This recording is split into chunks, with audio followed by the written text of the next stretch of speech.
সুপ্রিয় দর্শক, আসসালামু আলাইকুম। আপনাদের সবাইকে স্বাগত জানাচ্ছি এখনকার আলোচনায়। আপনাদের সঙ্গে আছি আমি সিরাজুল ইসলাম।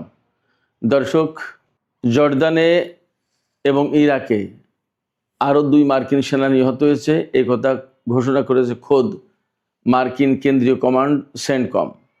এপাশে ইরানের আইআরজিসি দাবি করেছে তারা জর্দানে হামলা চালিয়েছে আকাবা বিমানবন্দরে এবং সেখানে আমেরিকার বেশ কয়েকটি C-17 পরিবহন বিমান এবং P-8 কমান্ড অ্যান্ড কন্ট্রোল বিমান ক্ষতিগ্রস্ত হয়েছে উল্লেখযোগ্যভাবে। এবং এই হামলায় তথ্য দিয়ে সহযোগিতা করেছে জর্দানের নাগরিক এবং সেনারা। এই জন্য আইআরজিসির পক্ষ থেকে তাদের প্রতি কৃতজ্ঞতা জানানো হয়েছে। এদিকে গত রাতেও আমেরিকা এবং ইরানের মধ্যে পাল্টা হামলার ঘটনা ঘটেছে। তবে বিভিন্ন সূত্র থেকে জানা যাচ্ছে যে স্পেন এবং আর্জেন্টিনার মধ্যকার যে ফাইনাল ম্যাচ, সেই ম্যাচ এবং পুরস্কার বিতরণী শেষ হওয়ার পরে আমেরিকা ইরানের উপর হামলা শুরু করে এবং তার জবাবে ইরানও হামলা চালিয়েছে। এদিকে গতকাল ইরানের যে একটি নির্মাণাধীন একটি পরমাণু কেন্দ্রে হামলা চালানো হয়েছিল, তার জবাবে কুয়েতের আল সুমায়া বিদ্যুৎ কেন্দ্রে ইরান হামলা চালিয়েছে এবং বিদ্যুৎ কেন্দ্রটি ধ্বংস হয়ে গেছে বলে আইআরজিসি দাবি করেছে। আরেকটি গুরুত্বপূর্ণ খবর আছে, সেটি হচ্ছে গতকাল আমেরিকায় আর্জেন্টিনা এবং স্পেনের যে ফাইনাল ম্যাচ হয়েছে ফুটবল বিশ্বকাপের, সেই ম্যাচের পরে পুরস্কার বিতরণী করা হয় এবং স্পেনের দল যখন কাপ হাতে সেলিব্রেশনে মেতে ওঠে, অর্থাৎ আনন্দ উল্লাস প্রকাশ করতে থাকে, সেখানে মার্কিন প্রেসিডেন্ট ডোনাল্ড ট্রাম্পও স্পেনের খেলোয়াড়দের সঙ্গে সেলিব্রেট করার চেষ্টা করে, কিন্তু খেলোয়াড়রা তাকে বিনয়ের সাথে সরিয়ে দেয়। অর্থাৎ স্পেনের খেলোয়াড়রা ডোনাল্ড ট্রাম্পের সাথে তাদের কাপ জয়ের যে আনন্দ সেটা উদযাপন করতে চায়নি। সুপ্রিয় দর্শক, এছাড়াও আরও বেশ কিছু গুরুত্বপূর্ণ খবর থাকবে। এই সমস্ত নিয়ে আমি বিস্তারিত আলোচনা করব এখনকার ভিডিওতে। আশা করি আপনারা শেষ পর্যন্ত সঙ্গে থাকবেন। আর ভিডিও ভালো লাগলে বরাবরের মতোই বলি, লাইক কমেন্ট শেয়ার করবেন এবং চ্যানেলটি সাবস্ক্রাইব করে সাথেই থাকবেন। দর্শক, চলুন বিস্তারিত আলোচনা করি। আমরা গত কয়েকদিনের যে সমস্ত ঘটনা প্রবাহ, বিশেষ করে আমেরিকা এবং ইরানের মধ্যকার যুদ্ধের ঘটনা প্রবাহের কথা বলছি, তাতে আমরা দেখতে পাচ্ছি যে জর্দানকে সবচেয়ে বেশি লক্ষ্যবস্তুতে পরিণত করেছে এখন ইরান। এখানে কয়েকটা কারণ হতে পারে এমন যে কুয়েত, বাহরাইন, সংযুক্ত আরব আমিরাত, কাতার, সৌদি আরব, এই সমস্ত জায়গায় যে সমস্ত ঘাঁটি ছিল আমেরিকার, সেই সমস্ত ঘাঁটির বেশিরভাগই মারাত্মকভাবে ক্ষতিগ্রস্ত হয়েছে বা ধ্বংস হয়ে গেছে। যার কারণে এখান থেকে সেনা, লজিস্টিক্স সাপোর্ট, বিমান টিমান, এই সমস্ত অনেক কিছু জর্দানে সরিয়ে নিয়েছে। জর্দান যেহেতু তুলনামূলক ইরান থেকে দূরে, আবার ইসরায়েলেও কিছু কিছু সরিয়ে নিয়েছে বলে খবর তো বেরিয়েছে। তো এই জর্দানকে গতকালকেও টার্গেট করেছে আইআরজিসি এবং নতুন করে জর্দানের আকাবা বিমানবন্দরে হামলা চালিয়েছে। এ কয়েকদিন প্রিন্স হাসান, এরপরে কিং হোসেন এবং প্রিন্স সুলতানিয়ার বেজে হামলা চালাচ্ছিল, মুওয়াফাক আল সালতি বিমানবন্দরে হামলা চালাচ্ছিল, কিন্তু গতকাল হামলা চালিয়েছে আকাবা বিমানবন্দরে। ইসরায়েলের যে এইলাত বন্দর, তার কাছে আকাবা বন্দর অবস্থিত। এই আকাবা বন্দরের পাশেই আকাবা বিমানবন্দর আছে জর্দানের, সেখানে হামলা চালিয়েছে এবং আইআরজিসি দাবি করছে যে তাদের এই হামলায় বেশ কয়েকটি C-17 পরিবহন বিমান, মার্কিন পরিবহন বিমান, বড় বড় বিমান ক্ষতিগ্রস্ত হয়েছে বা উল্লেখযোগ্যভাবে ক্ষতিগ্রস্ত হয়েছে এবং বেশ কয়েকটা P-8 কমান্ড অ্যান্ড কন্ট্রোল বিমান ধ্বংস হয়েছে। এই বিমান দিয়ে অন্যান্য বিমান অভিযান পরিচালনা করা, আকাশের কমান্ড অ্যান্ড কন্ট্রোল এগুলো পরিচালনা করা হয়। মানে শত্রুপক্ষের উপরে বিমান হামলার জন্য অথবা ক্ষেপণাস্ত্র হামলার জন্য বা আকাশ প্রতিরক্ষার ক্ষেত্রে এই কমান্ড অ্যান্ড কন্ট্রোল বিমান একেবারে স্বতন্ত্র একটা কমান্ড সেন্টার হিসেবে কাজ করে। এই বিমান কয়েকটা নাকি ধ্বংস করেছে আইআরজিসি বলছে। এবং আইআরজিসি এখানে চমকপ্রদ দাবি করেছে, যেটা উল্লেখযোগ্য সেটা হচ্ছে যে তাদের এই হামলার আগে জর্দানের নাগরিকরা এবং জর্দানের সামরিক বাহিনীর লোকজন আইআরজিসিকে তথ্য দিয়ে নাকি সহযোগিতা করেছে, এবং এই জন্য আনুষ্ঠানিকভাবে বিবৃতি প্রকাশ করে আইআরজিসি জর্দানের বেসামরিক নাগরিক যারা এই তথ্য দিয়ে সাহায্য করেছে এবং জর্দানের সামরিক বাহিনীর যে সমস্ত সদস্য তথ্য দিয়ে সাহায্য করেছে তাদেরকে কৃতজ্ঞতা জানিয়েছে একেবারে আনুষ্ঠানিক বিবৃতির মাধ্যমে। এটা কিন্তু ভেরি বিগ ডেভেলপমেন্ট। আইআরজিসির দাবি যদি সত্যি হয়, এবং ধরে নিচ্ছি অবশ্যই আইআরজিসির দাবি সত্যি, কারণ অহেতুক এই কথা বলার তো বিশেষ কোনো কারণ আছে বলে মনে হয় না। এপাশে মার্কিন সামরিক বাহিনীর জন্য আর একটা বিপর্যয়কর খবর আছে। মার্কিন সামরিক বাহিনী যে কেন্দ্রীয় কমান্ড সেন্টকম, তারাই এই খবর জানিয়েছে বিবৃতি দিয়ে, আনুষ্ঠানিক বিবৃতি দিয়ে, যে জর্দানে এবং ইরাকে আরও 2 জন সেনা মারা গেছে। জর্দানে আমরা গতকালকের ভিডিওতে যে খবর দিয়েছিলাম যে 2 জন সেনা নিহত হয়েছে এবং একজন নিখোঁজের কথা বলছে, এবং আমি সেই ভিডিওতে বলেছিলাম যে ইরান জানিয়েছে অনেক সেনা একেবারে চূর্ণ বিচূর্ণ হয়ে গেছে, তাদেরকে চেনা যাচ্ছে না। ঠিক এই কথাটাই জানিয়েছে সেন্টকম, যে তারা আর একজন সেনাকে মানে চূর্ণ বিচূর্ণ টুকরো টুকরো হয়ে গেছে এইরকম একটা দেহ অবশেষ তারা উদ্ধার করেছে, কিন্তু তার নাম পরিচয় কিছু শনাক্ত করা, চিহ্নিত করা যাচ্ছে না, চেনা যাচ্ছে না, একেবারে মানে আনআইডেন্টিফাইড বলছে।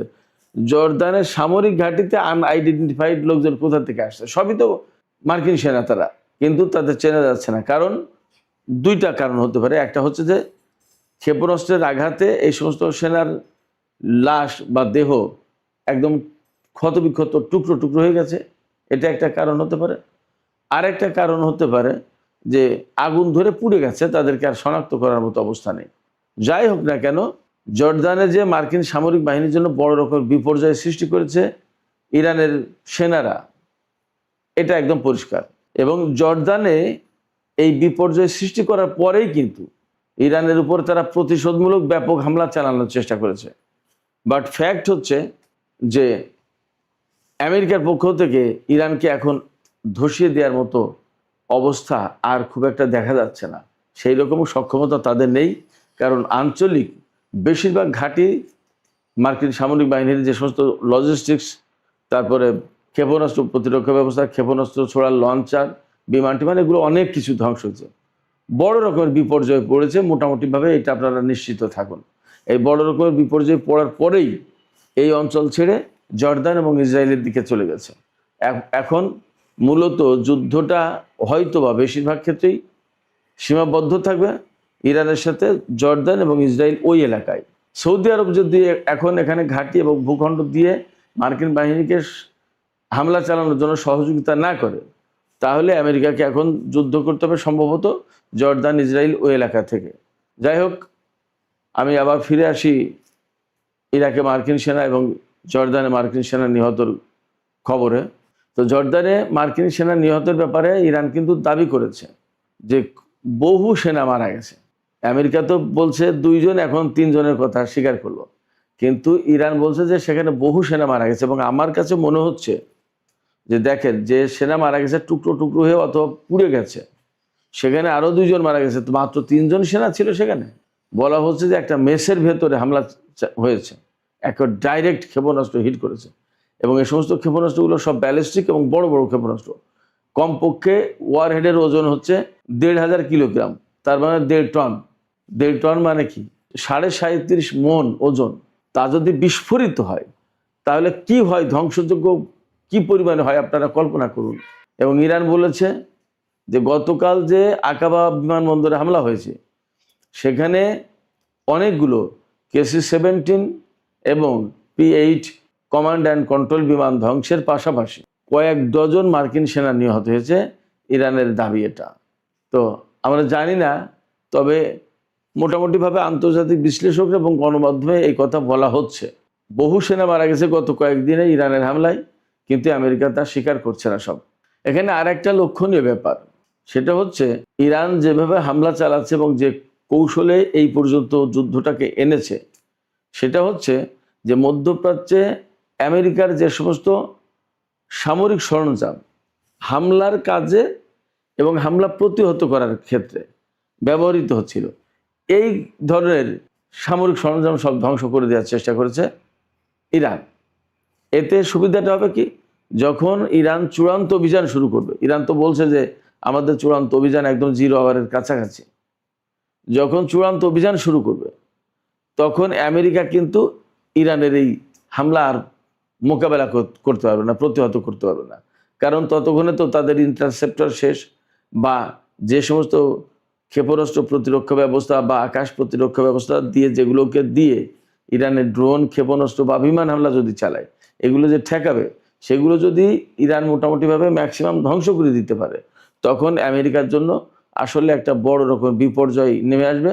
এবং মধ্যপ্রাচ্যের বিভিন্ন দেশে ইরান এতদিন কষ্ট করে এই কাজটাই করেছে, আমেরিকার হামলা করার এবং হামলা ঠেকানোর এই 2 রকমের প্রতিরক্ষা ব্যবস্থা বা সামরিক সরঞ্জাম ধ্বংস করেছে। এখন অনেকটা অরক্ষিত হয়ে পড়েছে মার্কিন ঘাঁটিগুলো এবং মার্কিন সেনারা, এবং এর রেজাল্ট সম্ভবত মার্কিন সামরিক বাহিনীর জন্য খুব নেতিবাচক হবে। এপাশে ইরাকে আর একজন মার্কিন সেনা নিহতের ঘোষণা দিয়েছে সেন্টকম। তারা বলেছে যে ইরানের ছোড়া একটা ড্রোন, সেই ড্রোন নাকি ভূপাতিত হয়েছিল, তার একটা অংশ নিষ্ক্রিয় করতে গিয়ে নাকি এই মার্কিন সেনা নিহত হয়েছে। আমার কাছে মনে হয়েছে যে এই কথাটার ভেতরে একটা গোঁজামিল আছে। তা সে গোঁজামিল থাকুক আর না থাকুক, ইরাকে একজন মার্কিন সেনা নিহত হয়েছে, এটা পরিষ্কার সেন্টকমের বিবৃতি থেকেই। তাতে দেখা যাচ্ছে যে মার্কিন বাহিনী এই গত কয়েকদিনে বেশ বড় রকমের প্রতিরোধের মুখে পড়েছে এবং বড় রকমের হামলার শিকার হয়েছে। তারাই ইরানে অ্যাট এ টাইম 7 জন ইরানি সেনাকে হত্যা করেছে মার্কিন বাহিনী। জবাবটাও ইরান খুব ভালো মতো দিয়েছে বলে মনে হচ্ছে। এদিকে আরেকটা গুরুত্বপূর্ণ খবর, ইরাকের নতুন প্রধানমন্ত্রী আলী আল জাইদি, খুব ইয়াং মানুষ, তিনি আমেরিকা সফরে গিয়েছিলেন। আমেরিকার সফর থেকে ফিরে এসে তিনি ঘোষণা দিয়েছেন চলতি সপ্তাহের শেষের দিকে তিনি ইরান সফরে যাবেন। চলতি সপ্তাহ শেষ হতে পারে বৃহস্পতি, শুক্র, শনি, রবি, এই 4 দিনের যে কোনো একদিন। এখন এই যে সফরে যাবেন, এই সফরে নাকি তিনি ইরানের সর্বোচ্চ নেতা আয়াতুল্লাহ মুস্তফা খামেনি তার সাথে সাক্ষাৎ করতে চেয়েছিলেন, কিন্তু আমি বিভিন্ন সামাজিক মাধ্যমের পোস্টে দেখতে পাচ্ছি যে ইরানের কর্তৃপক্ষ সর্বোচ্চ নেতার সাথে সাক্ষাৎ করতে দিতে রাজি হয়নি। তারা বলেছে যে ইরাকের প্রধানমন্ত্রীর সফর হবে, কিন্তু সর্বোচ্চ নেতার সাথে বৈঠক হবে না। ধারণা করা হচ্ছে ইরাকের প্রধানমন্ত্রী আলী আল জাইদি আমেরিকা সফর থেকে ফিরে আসার পরপরই ইরান সফরে আসতে চাচ্ছেন। তার মানে তিনি হয়তো আমেরিকার কাছ থেকে বিশেষ কোনো বার্তা, মেসেজ নিয়ে এসেছেন। হতে পারে নতুন করে যুদ্ধবিরতির ব্যাপারে কোনো আলাপ, কোনো প্রস্তাব, হতে পারে আমেরিকার পক্ষ থেকে কোনো বিশেষ কোনো মেসেজ যে যুদ্ধ বন্ধ করুন, তা না হলে আমরা কিন্তু পরমাণু হামলা চালাবো। এখন আমেরিকার সামনে ইরানকে হুমকি দেওয়ার সবচেয়ে বড় অস্ত্র হচ্ছে পরমাণু অস্ত্র, এছাড়া আর কিছু নেই। অথবা আর কি হতে পারে আমি জানি না। তবে একটা ব্যাপার, ইরাকের সাথে আমেরিকার বহু সংখ্যক চুক্তি এবং সমঝোতা স্মারক সই হয়েছে এই সফরের সময়। এর সাথে ইরানের আবার স্বার্থ অনেক কিছু জড়িত থাকার কথা। তো কোন বিষয় নিয়ে আলোচনা হবে আমরা জানি না। তবে ইরাকের প্রধানমন্ত্রীর এই সফরটা যে ইরানের জন্য বা আন্তর্জাতিক রাজনীতি এবং আঞ্চলিক রাজনীতি, কূটনীতি এবং কৌশলগত অবস্থানের জন্য অনেক গুরুত্বপূর্ণ, সেটা বোঝা যাচ্ছে। দেখা যাক ইরাকের প্রধানমন্ত্রীর সফর আসলে কি হয় এবং কি কি খবর বের হয়। হয়তো তার আগে আরও নতুন কিছু তথ্য বের হবে, আমরা অপেক্ষা করি। এপাশে ইরানের একটি নির্মাণাধীন পরমাণু বিদ্যুৎ কেন্দ্রে হামলা চালিয়েছিল মার্কিন বাহিনী। এর জবাবে ইরান কুয়েতের আল সুমায়া বিদ্যুৎ কেন্দ্রে হামলা চালিয়েছে এবং বিদ্যুৎ কেন্দ্রটা ধ্বংস হয়ে গেছে বলে IRGC জানিয়েছে। একেবারে মারাত্মক রকমের ক্ষতিগ্রস্ত হয়েছে। এবং এই গত কয়েকদিনের হামলা, পাল্টা হামলার ঘটনায় যে সমস্ত বেসামরিক স্থাপনা ধ্বংস হয়েছে, তার ভিতরে পানি লবণাক্ত মুক্তকরণ স্থাপনা বা কেন্দ্র, বিদ্যুৎ কেন্দ্র, ইরানের রেল স্টেশন, রেল লাইন বা সেতু, সড়ক সেতু, এরপরে কয়েকটা বিমানবন্দরে হামলা চালিয়েছে, এইরকমভাবে ক্ষতিগ্রস্ত হয়েছে। আসলে আমি আবারও বলি, আমেরিকা এবং ইরানের এই হামলা পাল্টা হামলার ঘটনায় ইরান এবং মধ্যপ্রাচ্যের দেশগুলোর বেসামরিক স্থাপনাও কিন্তু অনেক ক্ষয়ক্ষতি হচ্ছে, ধ্বংস হয়ে যাচ্ছে। কিন্তু আমেরিকার মূল ভূখণ্ড এবং তাদের নিজেদের ব্যবসা কেন্দ্র, ঘর বাড়ি, অফিস আদালত সব কিছু অক্ষত থেকে যাচ্ছে। এই জিনিসগুলো মধ্যপ্রাচ্যের দেশ যত তাড়াতাড়ি বুঝবে তত তাড়াতাড়ি এই সংকটের সমাধান হবে বলে মনে করা হয়। সুপ্রিয় দর্শক, আপনারা সবাই জানেন গত রাতে আর্জেন্টিনা এবং স্পেনের ভেতরে বিশ্বকাপ ফুটবলের ফাইনাল ম্যাচ অনুষ্ঠিত হয়েছে এবং তাতে স্পেন জিতেছে। স্পেন জেতার পরে পুরস্কার বিতরণ হয়েছে, কাপ পেয়েছে স্পেনের খেলোয়াড়রা। কাপ পাওয়ার পরে যে কাপ উঁচু করে যে আনন্দ উল্লাস প্রকাশ করে, সেটা যখন করছিলেন তখন মার্কিন প্রেসিডেন্ট ডোনাল্ড ট্রাম্প সেখানে যান এবং তিনিও মানে স্পেনের খেলোয়াড়দের সাথে উচ্ছ্বাস প্রকাশ করার একটা চেষ্টা করেন, তিনি সেখানে যান। কিন্তু ভিডিওতে আমি দেখলাম যে স্পেনের ক্যাপ্টেন সম্ভবত রদ্রি, তিনি এক যথেষ্ট বিনয়ের সাথে মার্কিন প্রেসিডেন্টকে গায়ে হাত দিয়ে আস্তে করে সরিয়ে সাইডে দিয়ে দিলেন। অর্থাৎ এই যে সেলিব্রেশনটা, তারা যে বিজয় উদযাপন করছে, আনন্দ উল্লাস প্রকাশ করছে, কাপ হাতে সবাই লাফাচ্ছে, হই হই করছে, এই জায়গায় ডোনাল্ড ট্রাম্পকে থাকতে দেননি। এখানে একদম সাধারণভাবে যে ঘটনা ঘটেছে সেটা ভাবার কোনো কারণ নেই। মার্কিন প্রেসিডেন্টের সাথে সবাই উল্লাস প্রকাশ করতে চাওয়ার কথা, আর সেখানে স্পেনের প্লেয়াররা তাকে সরিয়ে দিয়েছে সাইডে। এর পেছনে যে রাজনৈতিক কারণটা থাকতে পারে সেটা হচ্ছে এই যে সাম্প্রতিক সময়ে কিন্তু স্পেনের সাথে আমেরিকার সম্পর্ক মোটেই ভালো না। আপনারা জানেন ফিলিস্তিনের ব্যাপারে ইসরায়েলের বিরুদ্ধে অবস্থান নিয়েছে স্পেন ভীষণভাবে, শক্তভাবে। এছাড়া এই যে ইরানের উপরে আমেরিকা যে হামলা চালাচ্ছে বা ইরান আমেরিকা যে যুদ্ধ, সেই যুদ্ধে স্পেন আমেরিকাকে সমর্থন করেনি, কোনো রকমের পৃষ্ঠপোষকতা দেয়নি। স্পেনের বিমান ঘাঁটি ব্যবহার করতে চেয়েছিল, সেগুলো দেয়নি এবং সাপোর্ট করেনি এবং বলেছে যে এই যুদ্ধটা অন্যায়, এটা ঠিক হয়নি, এটা বন্ধ করো। অন্যদিকে আরও একটা ব্যাপার ছিল, মার্কিন প্রেসিডেন্ট ডোনাল্ড ট্রাম্প, স্পেন যেহেতু নেটোর সদস্য, সেই হিসেবে ডোনাল্ড ট্রাম্প চান যে স্পেন তার টোটাল জিডিপির অন্তত 5% সামরিক খাতে ব্যয় করবে, নেটোর জন্য ব্যয় করবে। তো ধরেন 100 টাকা যদি জিডিপি হয় তার 5 টাকা ব্যয় করে ফেলতে হবে সামরিক ক্ষেত্রে নেটো জোটের জন্য। এটা অনেক বড় ব্যাপার। স্পেনের প্রধানমন্ত্রী সানচেজ তাতে রাজি নন এবং এটা নিয়ে আমেরিকার সাথে কিন্তু স্পেনের চরম টানাপোড়েন আছে। ইরানের সাথে আমেরিকার যে যুদ্ধ, তাতে মার্কিন বাহিনীর প্রতি সমর্থন না দেওয়ার জন্য ডোনাল্ড ট্রাম্প স্পেনের উপর নিষেধাজ্ঞা আরোপ করতে চেয়েছে, বাণিজ্য সম্পর্ক করতে চেয়েছে, অনেক কিছু হুমকি দিয়েছে ব্যাপক, কিন্তু কোনো কিছুতেই স্পেন তার অবস্থান থেকে সরেনি। এটা একটা কারণ হতে পারে স্পেনের খেলোয়াড়রা ডোনাল্ড ট্রাম্পের সাথে যে সেলিব্রেট করলো না তাদের ভিক্টরি, এটা একটা কারণ হতে পারে। তো যাই হোক দর্শক, এখনকার আলোচনা শেষ করব।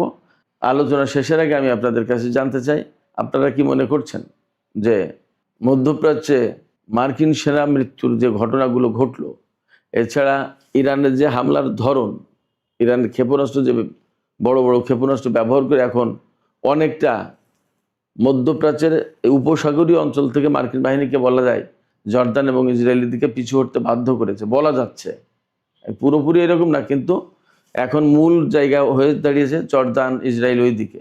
সেক্ষেত্রে মার্কিন বাহিনী কি আসলে বড় রকমের একটা বিপর্যয়ের কাছাকাছি পৌঁছে গেছে বলে কি মনে হচ্ছে আপনাদের? বা ইরান যে দাবি করছে, ইরানের আইআরজিসি, যে তারা এত এত কিছু ধ্বংস করেছে, এই দাবিটাকে কি আপনাদের কাছে সত্য বলে মনে হচ্ছে?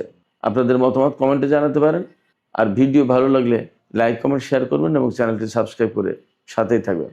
দর্শক, আপনাদের সবাইকে অনেক অনেক ধন্যবাদ। আল্লাহ হাফেজ।